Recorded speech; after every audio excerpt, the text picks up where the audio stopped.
Today we will discuss a topic in asynchronous machine that is known as the race. इस race का मतलब क्या होता है? जैसे कि हमने पहले race condition, race around condition हमने फ्लिप फ्लॉप में डिस्कस करी थी। उसमें क्या है, फ्लिप फ्लॉप में in the case of JK flip flop J और के दोनों अपनी वैल्यू को 1 को अचीव करने की कोशिश करते हैं, तो उस कंडीशन को कहते थे हम रेस अराउंड कंडीशन। तो सेम कंडीशन हमारे सिंक्रोनस और असिंक्रोनस मशीन में क्रिएट होती है।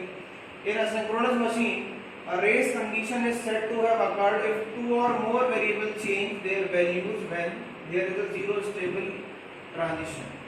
At the zero stable transition, both two or more variables they start changing their values when there is a state transition. जब आपको कोई भी एक स्टेट का ट्रांजिशन है, दोनों वेरिएबल अपनी वैल्यू को चेंज कर देते हैं। ये आपकी जो एसिंक्रोनस मशीन की जो रेस है वो दो तरीके की होती है। पहला आपका तरीका है non critical race, second method is critical race. तो ये बिल्कुल आपका फ्लिप फ्लॉप की तरह उसमें जो रेस अराउंड कंडीशन क्रिएट कब हुई थी, जब आपका जे और के दोनों अपने आप को दोनों में एक रेस या एक होड़ सी लगी थी कि मैं कौन उसमें सबसे पहले 1 की वैल्यू को अचीव कर लेगा।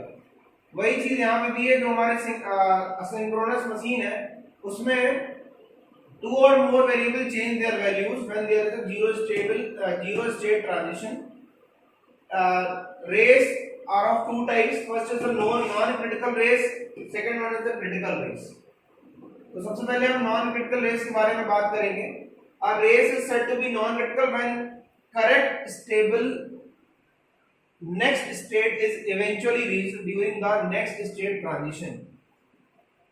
जैसे फॉर एग्जांपल एक स्टेट का ट्रांजिशन है आपका, कोई आपने एग्जांपल लिया कि 1 1 है, अब आपका उससे 1 0 आना है। तो इवेंचुअली क्या है आपके पास, अगर 2 इनपुट्स हम ले रहे हैं, 1 1 ले रहे हैं, तो इसके साथ में मैक्सिमम 4 स्टेट पॉसिबल है। जैसे मैंने यहाँ पे एग्जांपल के तौर पे दिखाया है, तो 1 1 के बाद में 1 0 आने के लिए ये 0 0 भी आ सकता है, ये 1 0 भी आ सकता है, 1 1 से ये 0 1 भी आ सकता है, उसके बाद फिर 0 0 आ सकता है, उसके बाद 1 0 आ सकता है, 1 1 के बाद में आपका ये 1 0 आ सकता है, फिर 1 0 भी आ सकता है। तो नॉन क्रिटिकल रेस उस रेस को कहते हैं जिसमें आपकी जो डिजायर्ड स्टेट है वो अपने आप ही इवेंचुअली अचीव हो जाए, उस रेस को हम नॉन क्रिटिकल रेस कहते हैं। जैसे अगर मैं यहाँ पे 1 1 था, 1 1 के बाद में अगर डिजायर्ड स्टेट में 1 0 पे अचीव करना था, तो हमने यहाँ पे एक एग्जांपल लिया हुआ है कि आपके ये सेट ऑफ ट्रांजिशन है स्टेट के। तो नॉन क्रिटिकल रेस उस रेस को कहते हैं जिसमें आपका इवेंचुअली कोई भी वैल्यू अचीव हो जा रही है सिंक्रोनस मशीन में, that race is known as the non critical race. बात कर लेते हैं इसी साथ हम क्रिटिकल रेस की।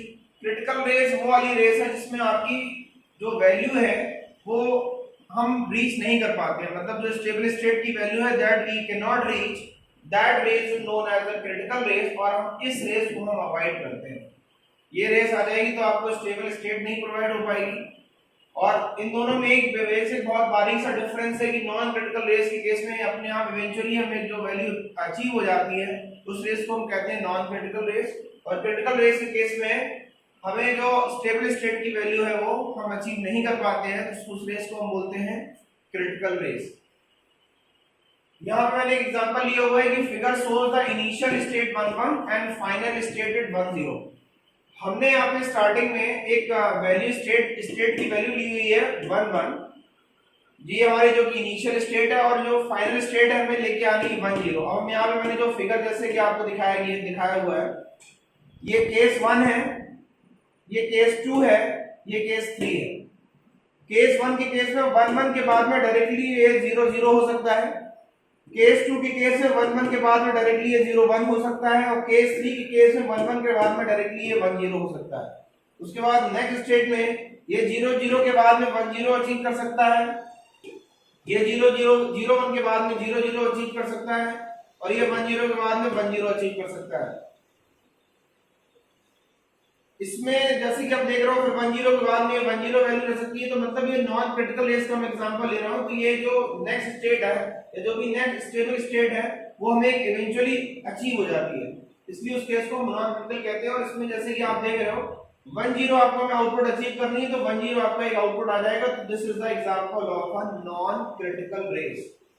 This stable state is reached by going through 3 different sequence of intermediate state. ये इंटरमीडिएट स्टेट का क्या मतलब है, 1 1 के बाद में जो 3 डिफरेंट आपको अलग अलग जो स्टेट्स मिलेगी, that states is known as the intermediate state. उस स्टेट के बाद में हमें एक जो फाइनल स्टेट मिलेगी that is 10। Final stable states reached in all the 3 cases the same, that is 10। 11 हमारी इनिशियल स्टेट थी, 10 हमारी फाइनल स्टेट थी। तो इनिशियल स्टेट के बाद जो हमारी फाइनल स्टेट आएगी उसी को हम बोलते हैं stable states. Hence we can conclude that the final state to which the asynchronous circuit reaches does not depend on the order in which the state variable change. Hence this is non-critical race। इसका ये मतलब है कि आपका जो 1 1 का जो transition है या इंटरमीडिएट स्टेट का जो ट्रांजिशन है वो किसी पर्टिकुलर सेट ऑफ वैल्यूज पर डिपेंड नहीं कर रहा है। और हमको ये है कि फाइनल में जो हमारा आउटपुट आना है, फाइनल जो स्टेबल स्टेट जैसे हमको अचीव करनी है, जैसे इसमें हमारी जो फाइनल स्टेबल स्टेट है वो 10 की स्टेट है। तो उस स्टेट तक पहुंचने के लिए इसमें से कोई सा भी एक केस हम ले सकते हैं। जैसे ये केस है, ऐसे करके भी 10 अचीव हो सकता है। केस 2 है, इस तरीके से भी 10 अचीव हो सकता है। केस 3 है, इस तरीके से भी 10 अचीव हो सकता है। कोई सा भी एक इंटरमीडिएट स्टेट को फॉलो कर सकता है और अपने स्टेबल स्टेट तक पहुंच सकता है। So this is the race condition in asynchronous machine. Hope you enjoyed this lecture and please share this with your friends. Thank you.